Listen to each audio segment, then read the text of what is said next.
My dear students, मैं हूं Meenakshi from पवन वाग एकेडमी। बच्चों, पवन वाग एकेडमी में आप सभी का स्वागत है। बच्चों, क्लास 12 की फिजिक्स की जर्नी ऑलरेडी हम लोग स्टार्ट कर चुके हैं। उसके बहुत सारे चैप्टर्स अपलोड हो चुके हैं और अभी हमारा चल रहा है चैप्टर नंबर 11 मैग्नेटिक मटेरियल, जिसके ऑलरेडी 5 पार्ट अपलोड हो चुके हैं। आप लोग चैनल पे जाके देख सकते हैं, इसकी प्लेलिस्ट अवेलेबल है। और आज मैं इसका लास्ट लेक्चर लेने वाली हूँ, जो कि 6 नंबर का पार्ट है और फिर ये चैप्टर ख़त्म होगा। बच्चों, चैप्टर बहुत ही आसान है, आपको फुल मार्क्स देने वाला चैप्टर है, तो इसको ज़रूर करें।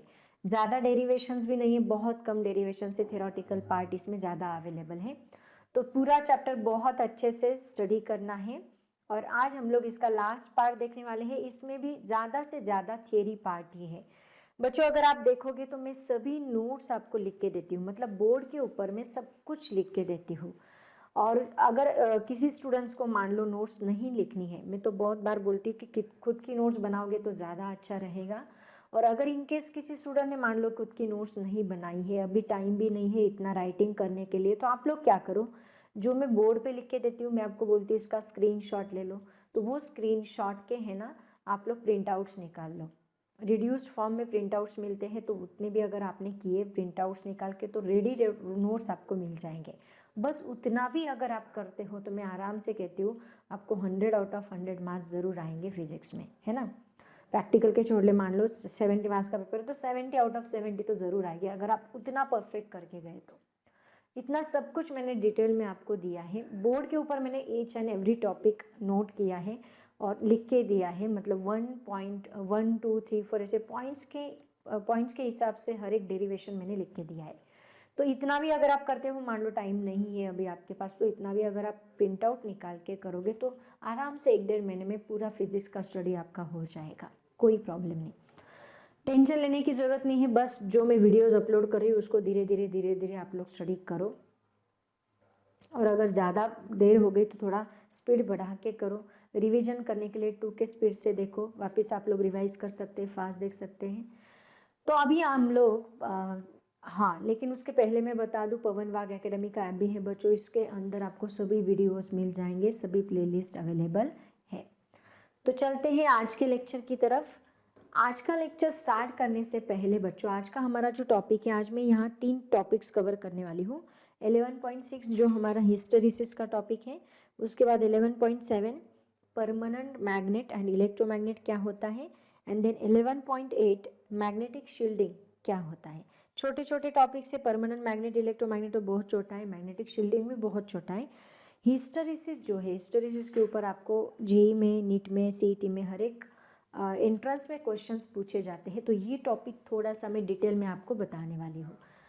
लेकिन बच्चों, ये हिस्टेरिसिस लुक क्या होता है इसको हम डिटेल में पढ़ेंगे। दिखने में वो ऐसा दिख रहा है, लेकिन बहुत आसान है बच्चों, में सच में बताती हूँ।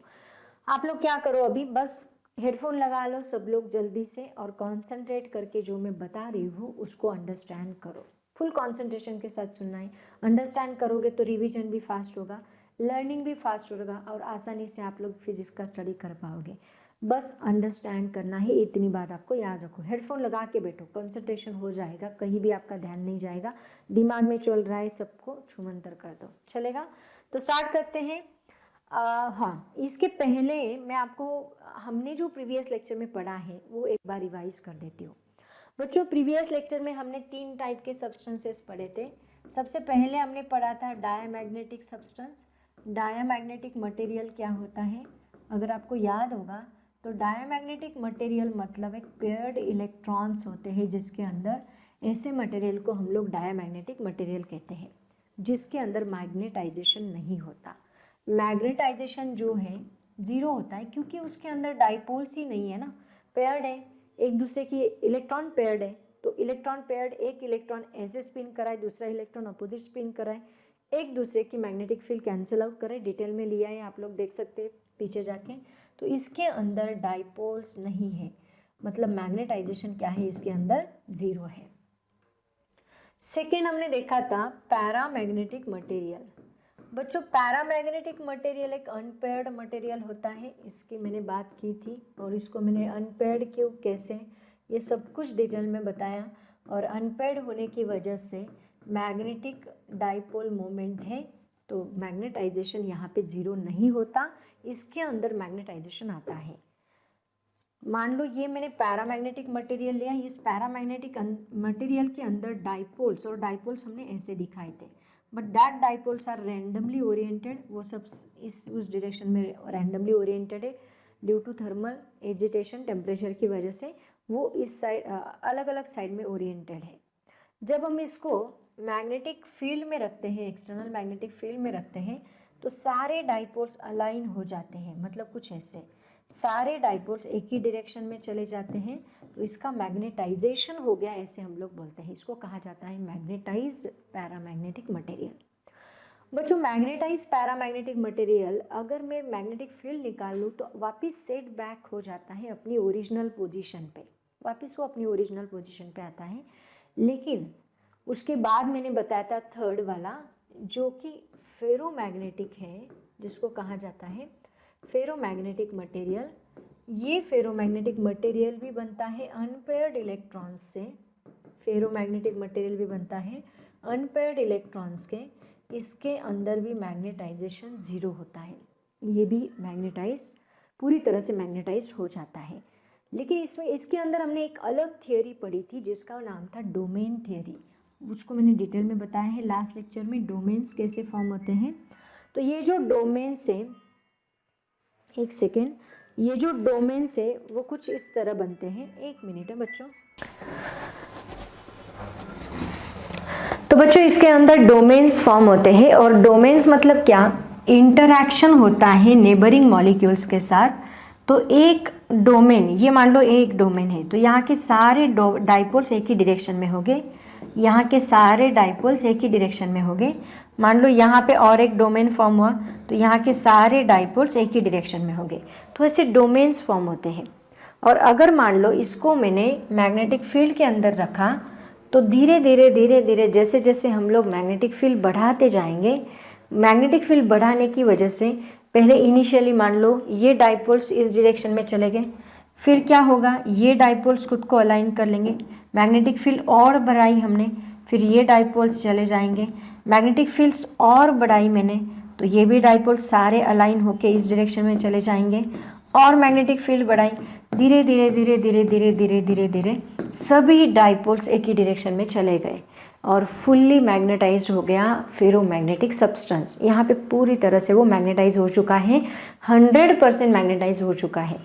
तो उस वक्त यहाँ पे डोमेन सभी अवेलेबल नहीं, डोमेन कोलैप्स हो गए, डोमेन कोलैप्स हो गए और पूरी तरह से वो जायंट डोमेन बन गया, जो एक फुल्ली मैग्नेटाइज्ड फेरोमैग्नेटिक सब्सटेंस बन गया।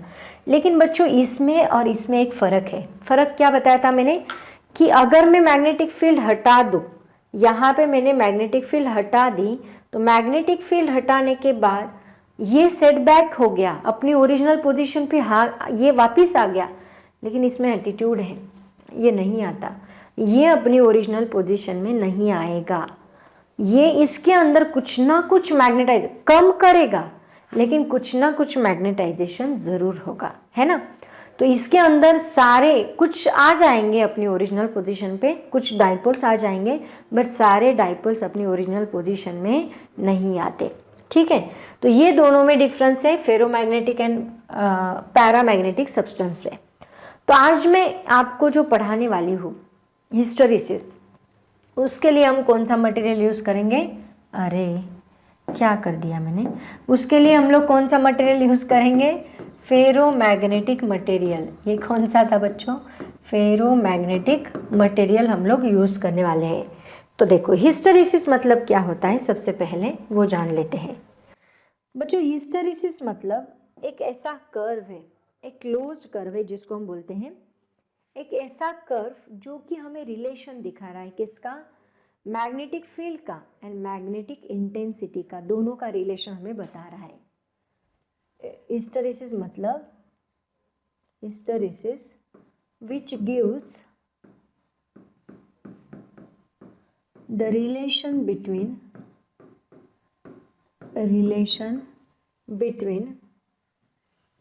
magnetic field B bar, ये देखो B bar and magnetic intensity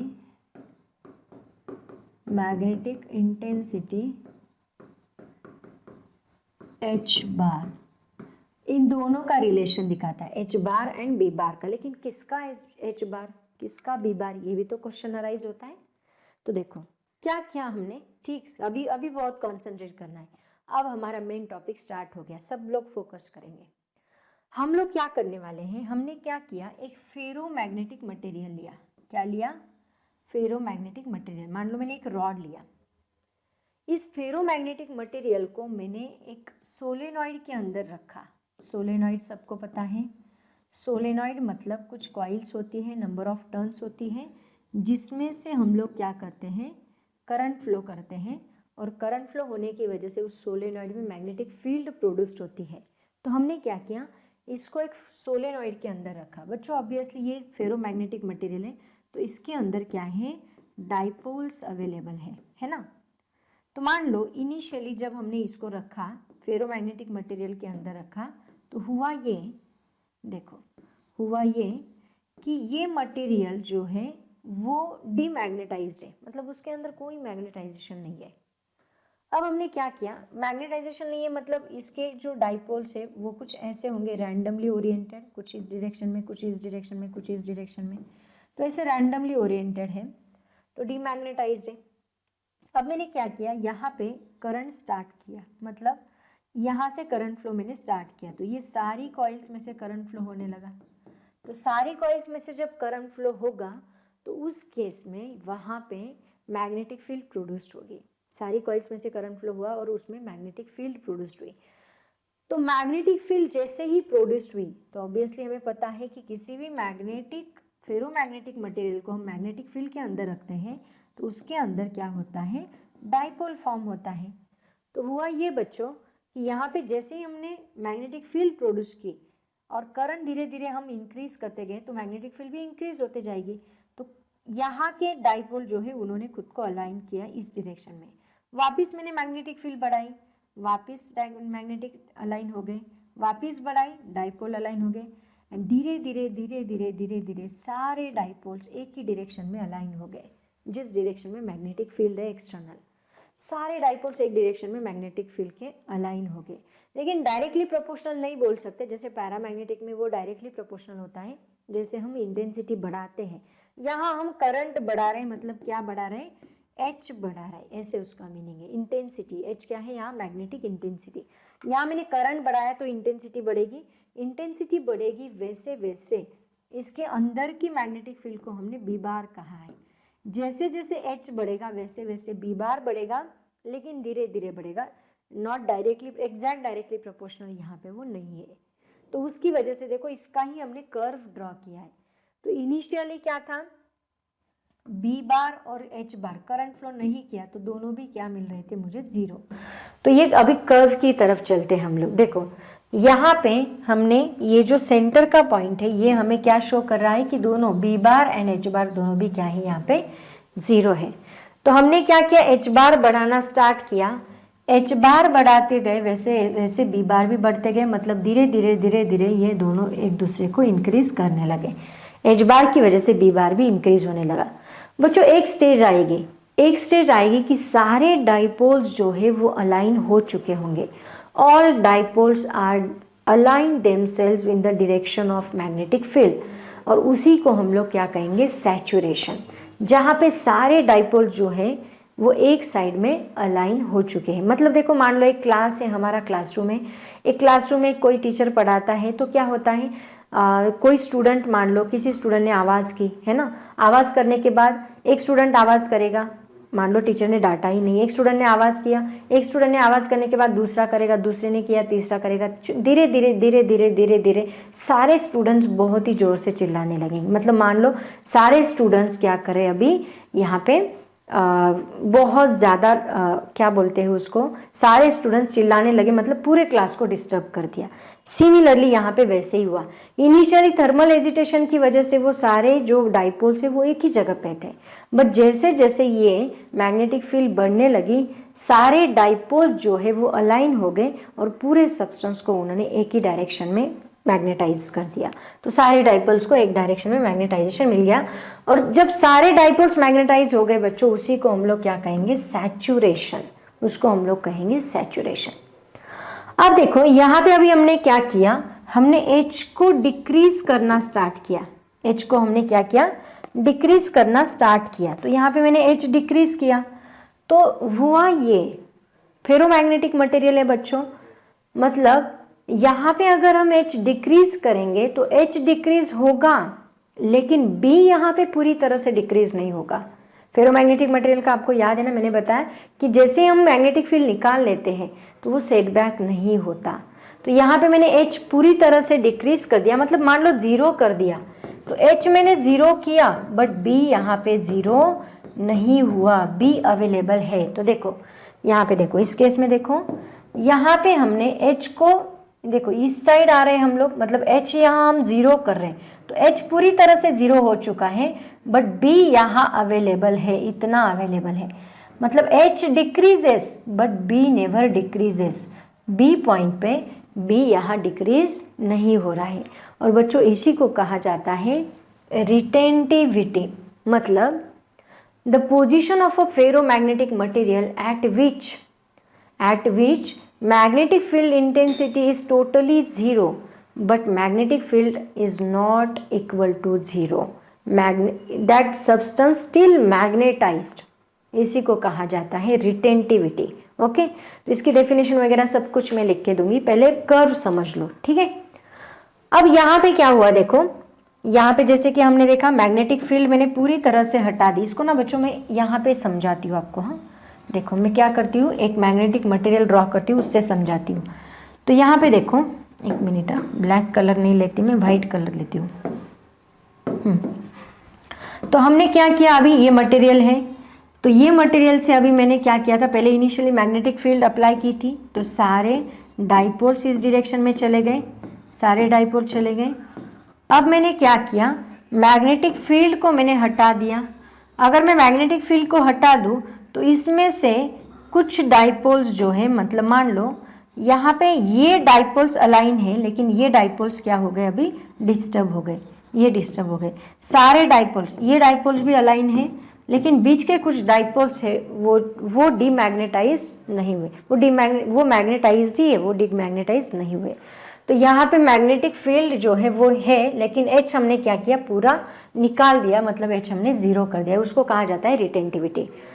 अब हमने ये डिसाइड किया कि ये सारे डाइपोल्स को हम लोग हटा के रहेंगे, ये सारे डाइपोल्स का जो मैग्नेटिक फील्ड है वो हम लोग हटा के रहेंगे। इसके लिए हमने क्या किया, अभी करंट फ्लो को हमने अपोजिट डायरेक्शन में, मतलब करंट हमने रिवर्स किया।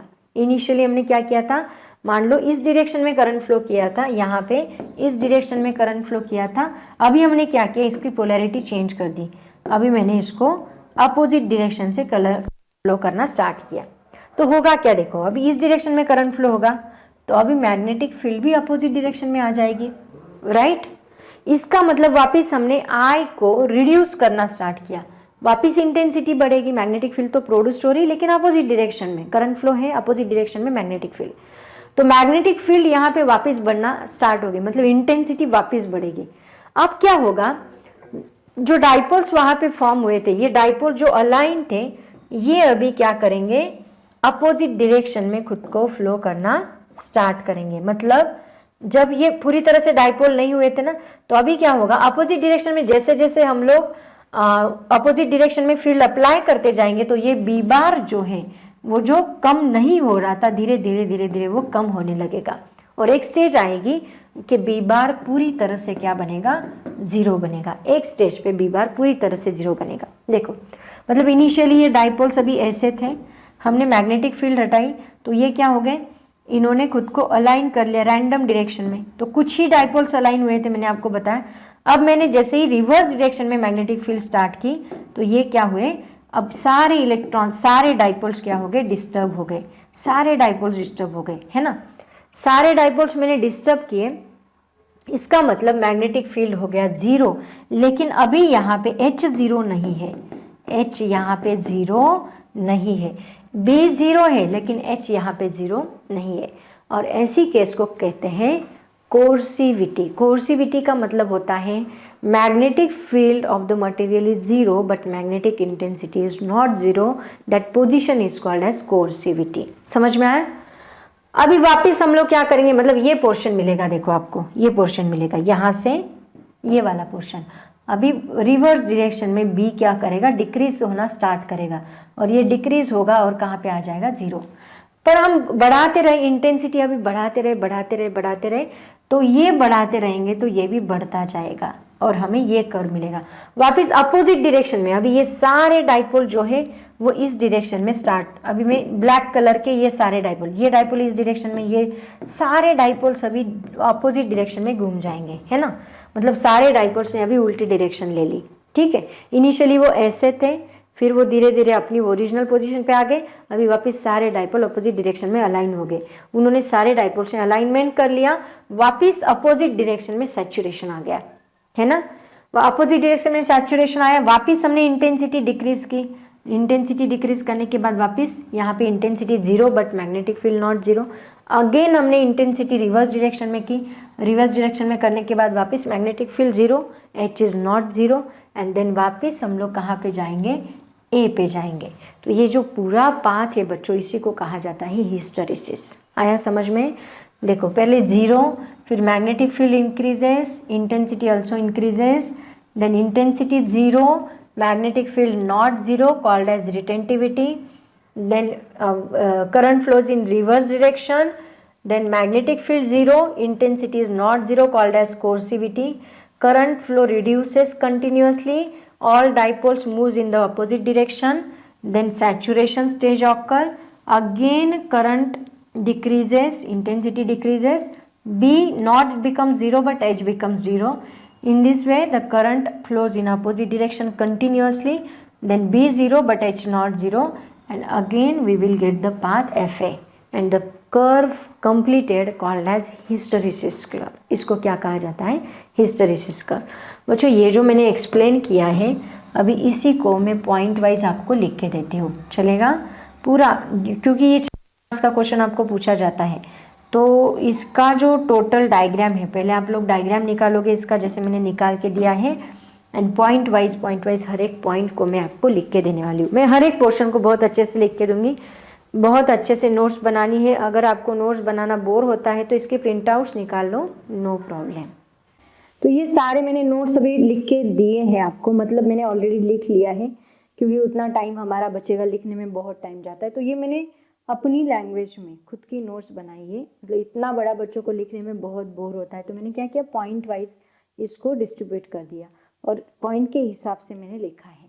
बस अभी मैं आपको पढ़ के दिखाती हूँ। देखो सबसे पहला पॉइंट क्या है, when ferromagnetic rod placed in a magnetic field, ferromagnetic rod को अगर हमने मैग्नेटिक फील्ड के अंदर प्लेस किया तो क्या होता है, of solenoid, and if current in the solenoid increases then rod becomes magnetized. उसको फेरोमैग्नेटिक रॉड को अगर हम मैग्नेटिक फील्ड के अंदर रखते हैं तो रॉड मैग्नेटाइज्ड होता है, ये हमने देखा। तो अभी एक एक पोर्शन को मैंने एक्सप्लेन किया है। सबसे पहले हमने कौन सा पोर्शन लिया है, सबसे पहले हमने लिया है ओ ए पोर्शन, ठीक है। तो यहाँ पे लिखो पोर्शन ओ ए। पोर्शन ओ ए में देखो क्या लिखना है, if current increases then magnetic intensity H bar also increases, right. Hence dipoles of rod align themselves in the direction of magnetic field, hence B bar also increases। सभी मैग्नेटिक डाइपोल जो होंगे वो खुद को कैसे करेंगे, मैंने आपको ऑलरेडी एक्सप्लेन किया है। अलाइन करेंगे तो मैग्नेटिक फील्ड भी इंक्रीज होगी, तो दोनों इंक्रीज होने की वजह से हमें ये जो कर्व है वो मिलेगा। उसके बाद मैंने आपको बोला था सैचुरेशन होता है, तो पहले सैचुरेशन एक्सप्लेन कर लो क्या है। सैचुरेशन मतलब सभी डाइपोल्स 100% डाइपोल्स क्या हुए, अलाइन हो चुके हैं एक ही डायरेक्शन में। तो सैचुरेशन का मतलब if current increases continuously then at a strong magnetic field all dipoles of material align in the direction of magnetic, सभी डाइपोल्स अलाइन हो चुके हैं magnetic field, means they occur saturation stage. Okay, अब बात करते हैं पोर्शन ए बी में। A B में हमने क्या किया था आपको याद है, ए बी में हमने मैग्नेटिक इंटेंसिटी जो है उसको डिक्रीज किया था और उसको जीरो पे लेके गए थे, लेकिन मैग्नेटिक फील्ड जीरो नहीं हुई थी, तो उसको पोर्शन ए बी बोलो अभी। Now magnetic intensity is reduced to zero, H को जीरो किया, but material still magnetize, material अभी तक मैग्नेटाइज है क्योंकि वो फेरोमैग्नेटिक सब्सटेंस है। उसके बाद आती है रिटेंटिविटी, इसी को हम रिटेंटिविटी बोलते हैं। रिटेंटिविटी का मतलब the stage at which magnetic intensity is zero but magnetic field is not equal to zero, called as retentivity. ठीक है, उसके बाद आते हैं पोर्शन बीसी की तरफ। अब हमने क्या किया, करंट फ्लो को रिवर्स डायरेक्शन में किया। पोर्शन बीसी में now current flow in a reverse direction, then magnetic field of material starts to decrease and reduces to zero। Reverse direction में किया तो वहां पे करंट फ्लो डिक्रीज होगा और वो जीरो पे जाएगा, और उसी को हम कहते हैं कोर्सिविटी, जहां मैग्नेटिक फील्ड जीरो है but magnetic intensity is not equal to zero. The stage at which magnetic field is zero but intensity is not zero, called as coercivity. उसके बाद देखो बच्चों, इसका स्क्रीनशॉट निकालो आप लोग, इसका स्क्रीनशॉट निकाल के इसके प्रिंट आउट्स निकाल लो बच्चों, ताकि आप लोगों को लिखने में ज़्यादा प्रॉब्लम नहीं आएगा।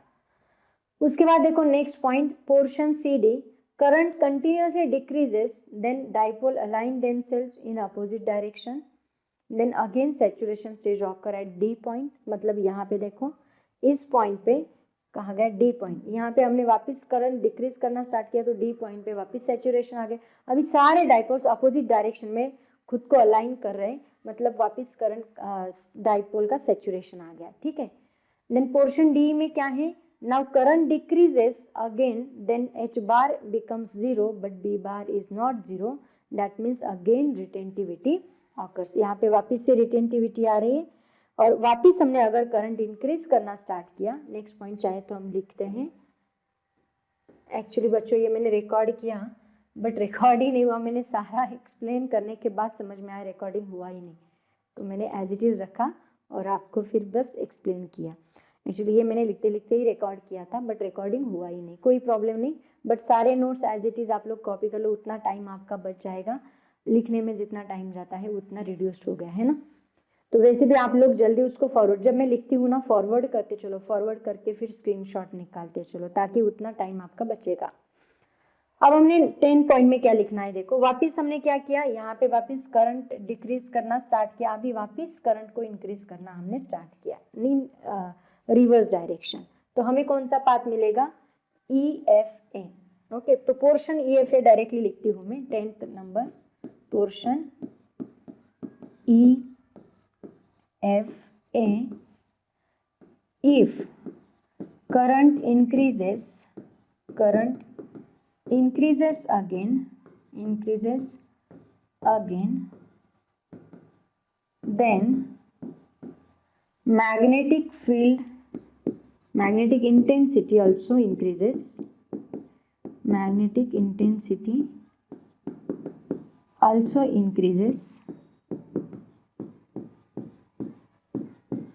and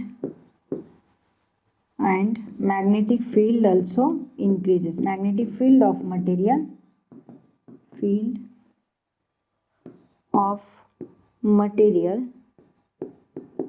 also increases, called as, and we will get, ऐसे बोलो call नहीं, and we get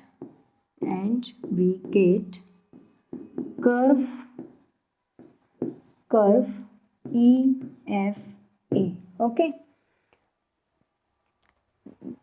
and this curve is called as, the curve is formed,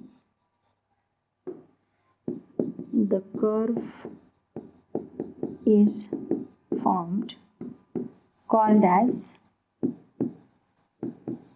hysteresis curve,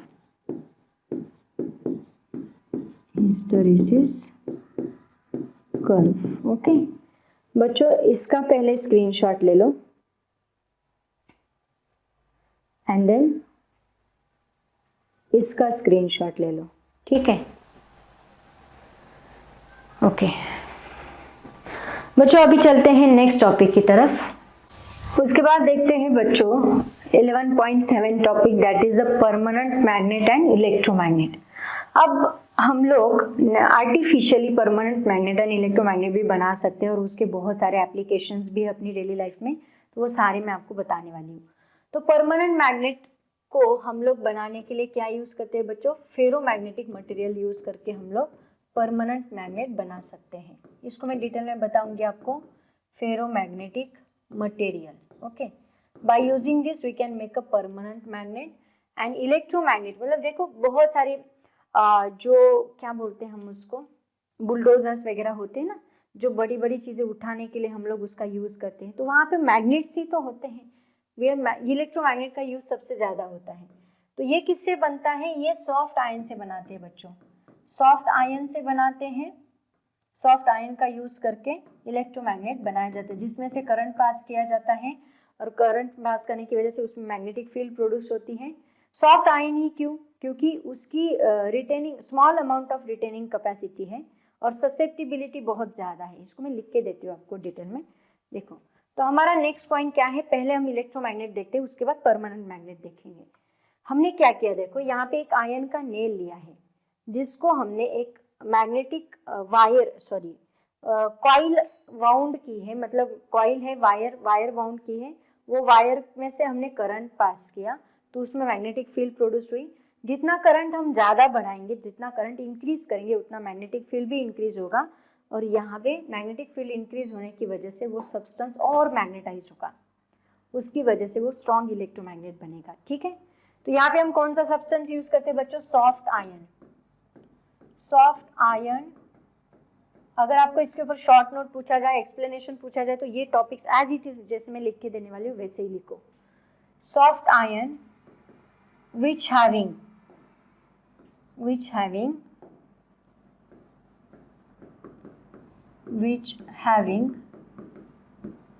large permeability, जिसकी परमियाबिलिटी ज़्यादा होती है बच्चों। लार्ज परमियाबिलिटी मतलब म्यू नॉट आपको याद होगा, मतलब कितनी पता है, greater than 1000। Large permeability and small amount of retaining magnetization. Retentivity ज़्यादा नहीं है इसकी, retaining magnetization is used to make electromagnet,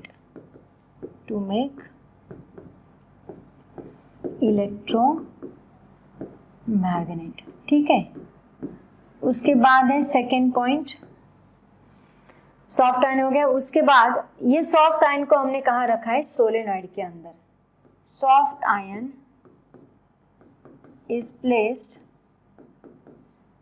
placed between solenoid, okay. Solenoid के अंदर रखने के बाद and current pass through the solenoid by passing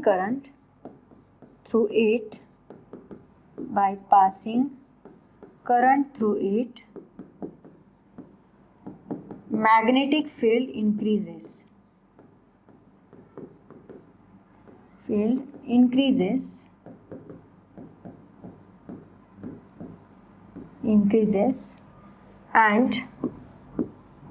and soft ion get magnetized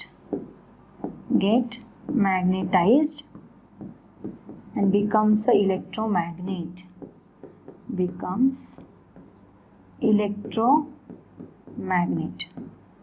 ये इलेक्ट्रोमैग्नेट बनेगा। ठीक है, ऐसे आप लोग इसको एक्सप्लेन कर सकते हैं। थर्ड पॉइंट हमने क्या लिखा, by passing current through it magnetic field increases and soft iron get magnetize becomes electromagnet. हाँ, ये जो मैग्नेटिक फील्ड है बच्चों, ये कितना टाइम्स बढ़ेगी, 1000 टाइम, 1000 टर्न्स है। मान लो ये टर्न्स बहुत ज़्यादा होती, नियरली इक्वल टू 1000 टर्न्स होती, तो उतनी मैग्नेटिक फील्ड यहाँ पे क्या होगी, इंक्रीज होगी। तो मैग्नेटिक फील्ड इंक्रीजेस 1000 टर्न्स, ऐसे लिखो यहाँ पे, magnetic field increases 1000 turns, okay. हाँ, and soft iron get magnetise. अगर मैंने ये करंट फ्लो बंद कर दिया, मान लो ये करंट फ्लो मैंने बंद किया, if current flow current flow gets switched off,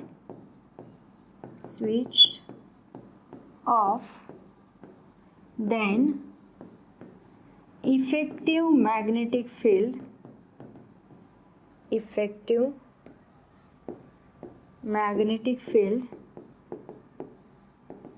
becomes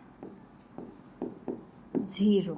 effective magnetic field becomes zero. Okay, ऐसे अगर आपको एक्सप्लेनेशन पूछा जाए बच्चों तो ऐसे ही एज इट इज लिखना है. अब बात करते हैं कि इसके एप्लीकेशंस कहाँ कहाँ पे होते हैं. छोटा सा टॉपिक बचा है बच्चों, फिर दिन खत्म हो जाएगा ये टॉपिक हमारा. इसके एप्लीकेशंस देखो कहाँ कहाँ पे हैं. इलेक्ट्रोमैग्नेट्स को यूज़ किया जाता है इलेक्ट्रिक बल्ब्स, बेल्स में, लाउड स्पीकर्स में, सर्किट ब्रेकर्स में and also in research laboratory. बहुत सारी जगह पे इसका यूज़ होता है. और कहाँ कहाँ पे होता है. जो जायंट इलेक्ट्रोमैग्नेट्स होते हैं बच्चों, उनका मैंने आपको बताया ना, क्रेन्स, मैंने बुलडोजर बताया था शायद से. जो क्रेन्स होती है, क्रेन्स, वो क्रेन्स के अंदर हेवी लोड्स को उठाने के लिए इसका यूज़ होता है. और super conducting magnets are used to prepare very high magnetic field. High magnetic field जहाँ बनानी है in the order of few tesla, वहाँ पे भी इसका यूज़ होता है. और तो और मैग्नेट, इसका मेडिकल फील्ड में भी यूज़ है. एनएमआर मतलब न्यूक्लियर मैग्नेटिक रेजोनेंस स्पेक्ट्रोस्कोपी जो होती है मेडिकल में, उसमें भी इसका यूज़ होता है. और इसके एप्लीकेशंस पता है कहाँ है. इसके एप्लीकेशंस ट्रांसफार्मर में भी है बच्चों. इसको अप्लाई किया जाता है कहाँ, ट्रांसफार्मर. इसको मैं डिटेल में पढ़ाऊंगी आपको इलेक्ट्रोमैग्नेटिक इंडक्शन में, डिटेल में पढ़ेंगे हम लोग उस चैप्टर में. ट्रांसफार्मर क्या होता है, उसका फॉर्मूला वगैरह सब पढ़ेंगे, ठीक है. उसके बाद बात करते हैं परमानेंट मैग्नेट की. परमानेंट मैग्नेट में जैसे कि मैंने आपको बताया कहाँ पे यूज, किससे बनता है, फेरोमैग्नेटिक मटेरियल से. Permanent magnets are prepared by using hard ferromagnetic rod. इसकी ससेप्टिबिलिटी, रिटेंटिविटी, कोर्सिविटी हाई होती है बच्चों. और एक बात बताना मैं आपको भूल गई, ये जो है इलेक्ट्रोमैग्नेट, जो सॉफ्ट आयन होता है, इसकी परमिएबिलिटी तो लार्ज है ही, और यहाँ पे लिखो हाई ससेप्टिबिलिटी, इसकी ससेप्टिबिलिटी हाई होती है. ओके, ये भी इसकी एक प्रॉपर्टी है बच्चों. बोर्ड को भूख लगी है ना, वर्ड्स खाने लगा वो अभी. उसके बाद ये देख रहे थे हम लोग, यहाँ पे भी सेम. अगर हमने करंट स्विच ऑन किया तो मैग्नेटिक फील्ड सोलेनॉइड के अंदर प्रोड्यूस होगी और मैग्नेटाइज होगा रॉड उसकी वजह से, ड्यू टू, और वो मैग्नेट के जैसे बिहेव करेगा. Due to the property of the hard ferromagnetic material to retain magnetization to larger extent, वो रिटेन करता है. यहाँ पे मैग्नेटिक डाइपोल जो है वो डीमैग्नेटाइज होते क्या, नहीं होते, वो सेटबैक नहीं होता, ऑलरेडी मैं आपको बता चुकी हूँ. उसकी वजह से the material remains magnetize even after switching off the current. Current बंद करने के बाद भी वो मटेरियल मैग्नेटाइज होता है. तो यहाँ पे ये एक बात आपको याद रखनी है, यहाँ पे लिखो इसकी जो रिटेंटिविटी है वो हाई है, हाई रिटेंटिविटी एंड, और सेकेंड पॉइंट, इसकी कोर्सिविटी भी हाई है बच्चों, हाई कोर्सिविटी. कभी कभी इसके ऊपर भी आपको क्वेश्चन पूछा जाता है. आई थिंक आपकी एक्सरसाइज में ये सवाल पूछा गया है, what should be the retentivity and coercivity of permanent magnet. तो permanent magnet should have high retentivity and permanent magnet also have high coercivity. याद रखना है आपको, ठीक है, कोर्सिविटी. अब इसका लास्ट पॉइंट बचा है बच्चों, कौन सा वाला, मैग्नेटिक शील्डिंग. तो अगर आपको याद होगा बच्चों, फेरोमैग्नेटिक मटेरियल अगर हम मैग्नेटिक फील्ड के अंदर रखते हैं तो मटेरियल के अंदर लाइंस क्राउडेड होती है और मटेरियल के बाहर बहुत कम लाइंस होती है. ओके, तो यहाँ पे उसी का यूज़ करके हमने क्या किया है, देखो हमने क्लोज सरफेस लिया, close surface just like the spherical shell. तो हमने क्लोज सरफेस लिया एंड इस क्लोज सरफेस को हमने मैग्नेटिक फील्ड के अंदर रखा, north pole and south pole. तो अगर आप ऑब्जर्व करें तो जहाँ शेल है, शेल के अंदर लाइंस बहुत क्राउडेड है और शेल के बाहर आउटसाइड में लाइंस बहुत फ्यू लाइंस है, कम लाइंस है. तो outside the material few lines होती है, अंदर क्राउडेड होती है, और जो अंदर का पोर्शन है इसको शील्डेड एरिया कहा गया है, जिसके अंदर से मैग्नेटिक लाइंस पास नहीं होती है. तो इसको कहाँ यूज़ किया जाता है पता है बच्चों, स्पेसशिप में इसको यूज़ किया जाता है. और और इसको कहाँ यूज़ किया जाता है, जब एक्सपेरिमेंट्स करते हैं ना कुछ साइंटिस्ट लोग, जहाँ पे बहुत ज़रूरत होती है उसकी, एक्सपेरिमेंट्स करने के लिए भी इसका यूज़ किया जाता है। तो ये मैग्नेटिक फील्ड प्रोटेक्टेड मटेरियल हो गया ना, इसके अंदर जो मटेरियल मैग्नेटिक फील्ड से दूर रखना है तो वो मटेरियल आप यहाँ पे रख सकते हैं क्योंकि शील्डेड एरिया है। तो ये इसको कहा जाता है मैग्नेटिक शील्डिंग कहा जाता है। ओके, तो क्या क्या लिखना है यहाँ पे, कैसे लिखोगे, फर्स्ट पॉइंट लिखोगे, when ferromagnetic material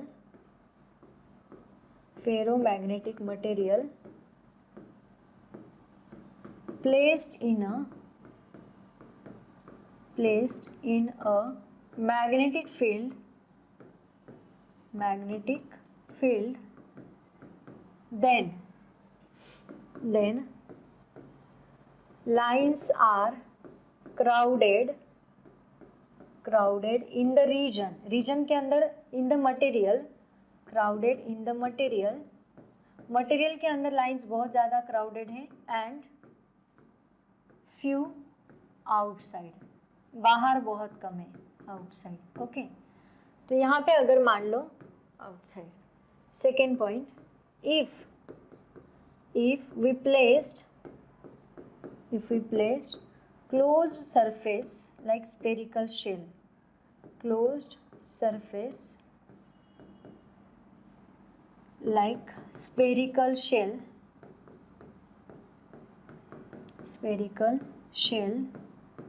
then magnetic lines are crowded in a shell,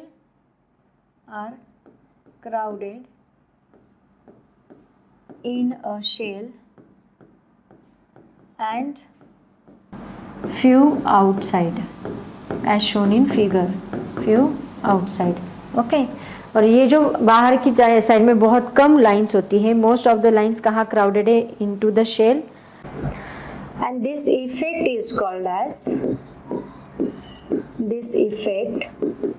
is called magnetic shielding।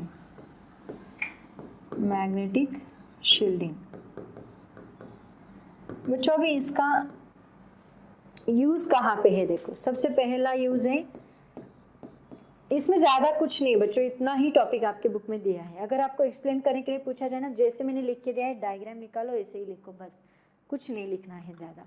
इसका यूज़ कहाँ पे है बच्चों, स्पेस शिप्स में इसका यूज़ होता है, और सेकेंड सम एक्सपेरिमेंट्स, जहाँ पे हमें कुछ ऐसे एक्सपेरिमेंट्स होते हैं जहाँ किसी एक्सपेरिमेंट को हमें मैग्नेटिक फील्ड से प्रोटेक्ट करना होता है, तो उस केस में लैबोरेटरीज में इसका यूज़ होता है। In some experiments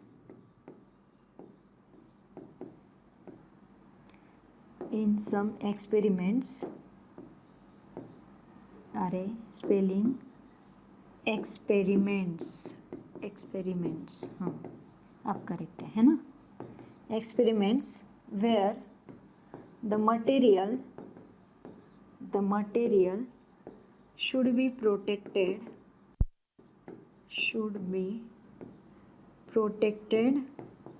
from the magnetic field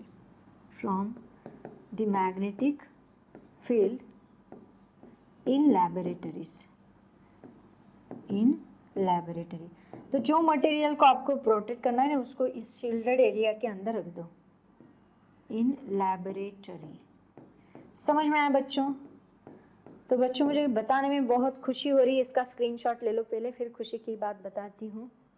और खुशी ये है कि ये चैप्टर हमारा यहाँ पे ख़त्म हो गया, ये हमारा लास्ट टॉपिक था।